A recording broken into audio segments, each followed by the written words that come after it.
Hello, and welcome to another episode of Leader Generation brought to you by MADAP. I'm your host, Tessa Burg.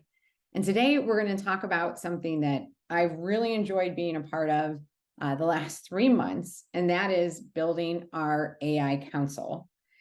Before building our AI Council, had sort of an ad hoc group of people who were interested in learning more about the impact AI and machine learning was going to have on our business and on their profession and on their teams.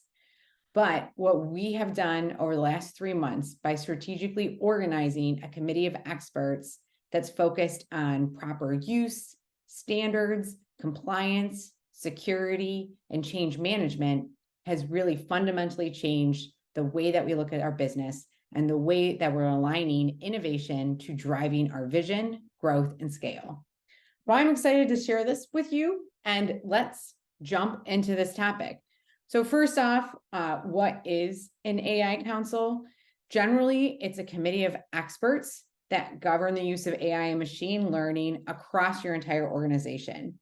Now, are these AI experts data scientists? Do they have to have experience in AI or deep experience in using machine learning?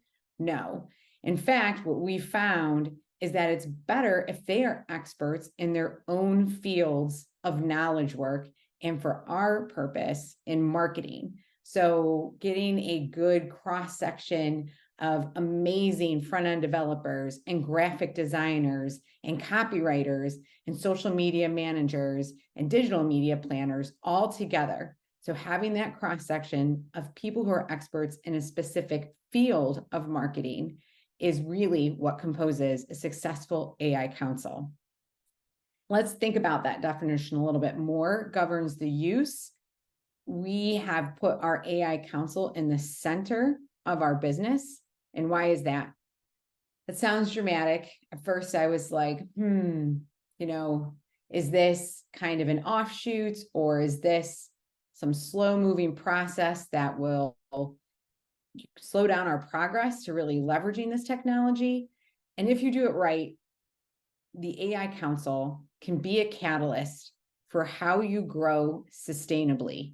And that is because, one, we've talked about it's cross-functional, so you're getting those diverse perspectives. And two, since these diverse perspectives are coming from experts within a specific field and expertise your company has built up over time, whether that is in marketing or even if you are creating diverse perspectives across a manufacturing organization, you're bringing together examples and use cases of things that can be automated, improved, or scale.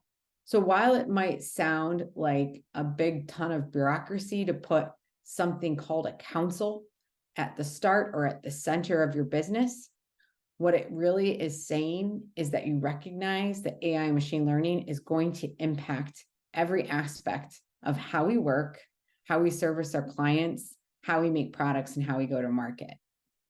So let's say you are open to considering putting the AI Council at the center of your business. Who are the right people to be in it, and what are their roles and functions? So first, nothing succeeds without change management. So you should definitely identify who are the leaders and managers in your organization who are the best at leading change management. These people often are great trainers, great educators. They are the people that when someone is stuck, they turn to ask questions. So they're highly empathetic. They have a deep T expertise in their field, and they're respected. These leaders, of change management, can really come from anywhere in the company. So this might also give you a chance to recognize a rising star within your organization. It may also give you a chance to shine a light on an emerging manager who is looking to see how they can take that next step up to VP or executive VP or director position. So really think about that. Think about those qualities, because it's those people, the people who can lead change management, that will be the most productive and the most successful inside of an AI council. So the other roles that you want in there really depends on the committees that your AI council is made up of. I'll share the committees that we've put together.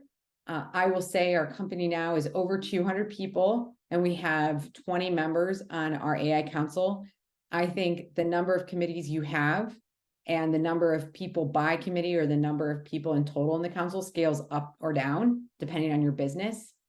What determines the committees and the number of people is really your vision and what you're trying to accomplish. So be very tight on what the vision is for your company, and then roll that vision down into some smart goals so that you're able to measure the impact the AI council is having on driving and aligning to that vision.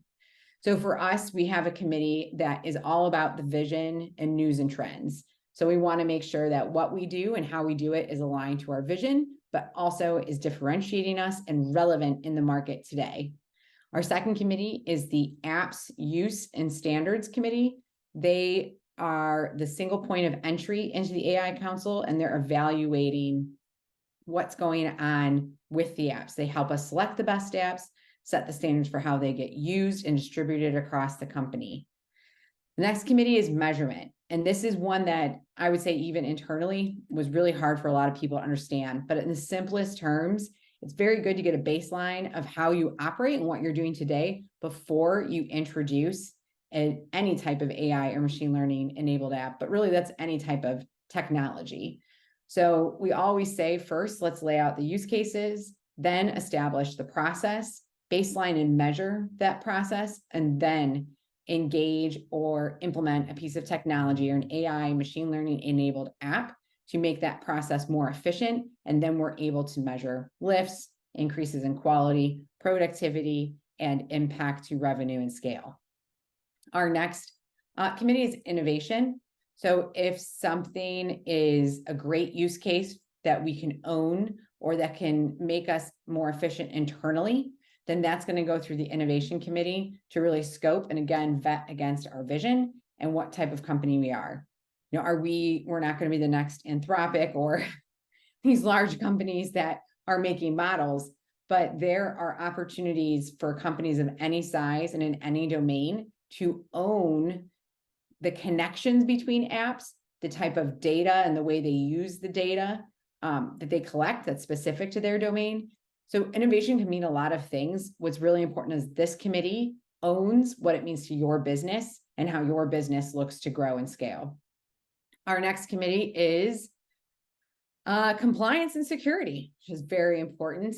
So whenever we're talking about ingesting data, transforming it, exporting deliverables based on data, making apps and technology and data accessible, compliance and security is top of mind. So make sure that you're involving someone from your CIO department or your IT department to be involved. And I would recommend that they actually are the designated leader to start.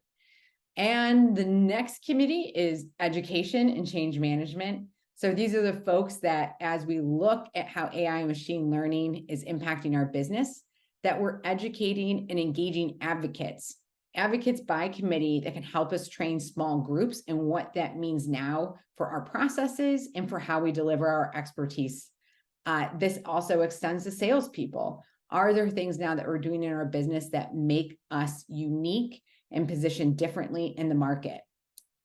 And I think that's all the committees. I have to check back at my list.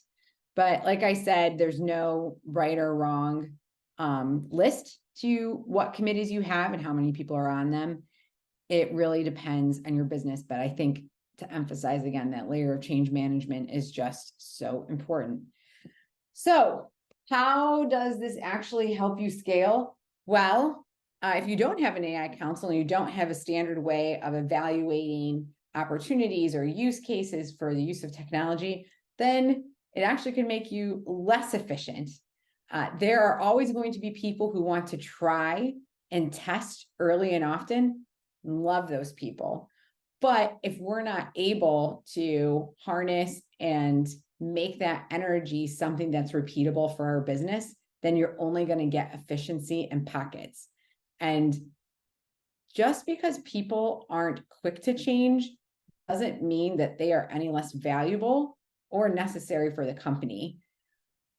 There is a great power in mixing people who are those eager to use and those testers and those first movers with your very stable folks who really think critically about what changes to the process means across the organization. So I would call that kind of some healthy tension, that if you are able to harness that and really, again, leverage those awesome leaders in your company at every level to bring everyone along, that is where you're going to see measurable impact to efficiency, to scale, and to revenue. So I hope this helps your business get started on creating an AI council. It has been a ton of work, and the members of our AI council have put in extra time to investigate, test, research apps, go deep on use cases, partner with different people across the company, but it's been worth it. And we're already seeing the benefits of what collaborative, cross-functional, and diverse perspectives can do to help you get more out of this technology that's changing all of our lives. If you want to hear more episodes of Leader Generation, visit us at modop.com. If you have any questions on AI councils, feeling a little bit like more of an expert these days, feel free to reach out to me. You can find me on LinkedIn. I'm at Tessa Burg. And until next time, have a great week.